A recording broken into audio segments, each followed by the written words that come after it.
آخر اس رات ایسا کیا ہوا تھا کہ دنیا کا ناقابل تسخیر لگژیریس اور بڑا جہاز جسے ہم ٹائٹینک کے نام سے جانتے ہیں 1912 میں اپنے پہلے ہی سفر پر رات کی تاریکی میں اپنے 2200 مسافروں میں سے 1500 مسافروں کو لے کر نارتھ اٹلانٹک میں سمندر غرق ہو گیا۔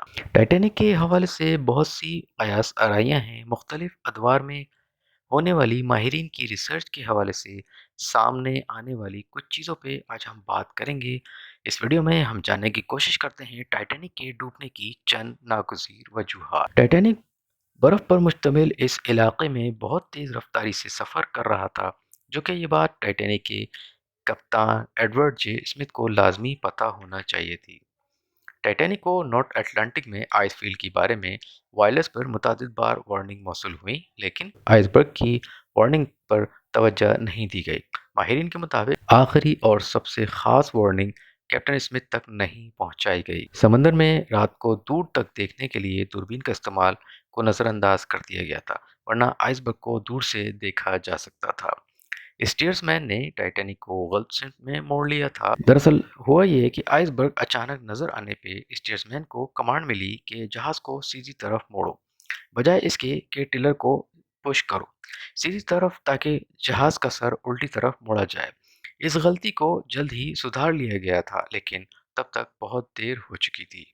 اگر جہاز کو فوراً روک لیا جاتا تو سمندر کا پانی زیادہ تیزی سے ایک کے بعد دوسرے کمپارٹمنٹ میں داخل نہیں ہوتا، اور اس طرح شاید جہاز اتنی جلدی نہیں ڈوب سکتا تھا۔ ٹائٹینک کے فرسٹ آفیسر نے جہاز کے انجن کو ریورس کرنے کے لیے انجن روم کو ٹیلی گراف کیا تھا۔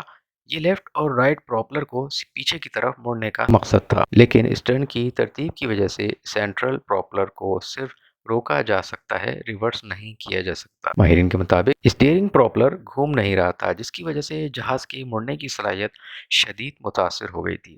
یہ ٹائٹینک سانحے کی تلخ حقیقت میں سے ایک ہے کہ اگر فرسٹ آفیسر نے انجن روم کو کم کرنے اور پھر ریورس تھرسٹ کو کم کرنے کو نہ کہا ہوتا تو شاید آئس برگ سے بچا جا سکتا تھا۔ لائف بوٹس کی تعداد کم تھی۔ شاید سب سے بڑا المیہ یہ تھا کہ ٹائٹینک کے 2200 مسافروں اور عملے کی جان بچانے کے لیے لائف بوٹ کی تعداد بہت کم تھی۔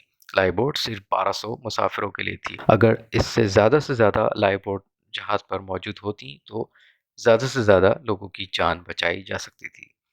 لوہے کے ریورٹ بہت کمزور تھے۔ دھات کاری کے ماہرین سے پتہ چلتا ہے کہ ٹائٹینک کو بنانے میں لو کوالٹی مٹیریل استعمال ہوا تھا۔ بو اور اسٹرن کی طرف جو اسٹیل پلیٹس استعمال ہوئی تھیں وہ کم درجے کی تھیں۔ کم درجے کی ریورٹ استعمال کرنے کی یہ وجہ ہو سکتی تھی کہ اعلیٰ درجے کی ریورٹ کی سپلائی شارٹیج تھی۔ ان ریورٹ کو کرین کے ذریعے جہاز کے کچھ اندرونی حصوں تک پہنچایا جا سکتا تھا۔ ماہرین کے مطابق کم درجے کی ریورٹ تصادم کے نتیجے میں آسانی سے پھٹ جاتے ہیں، اور یہی وجہ بنی جہاز کے تیزی کے ساتھ ڈوبنے کی، کیونکہ اگر اعلیٰ درجے کی ریورٹ استعمال ہوتے تو ممکن ہے نتائج کچھ مختلف ہو سکتے تھے۔ ناظرین، ایسا لگتا ہے کہ اپریل 1912 کی اس رات حکام کی جانب سے غیر مؤثر نگرانی اور غیر ذمہ داری کے نتیجے میں یہ سانحہ رونما ہوا۔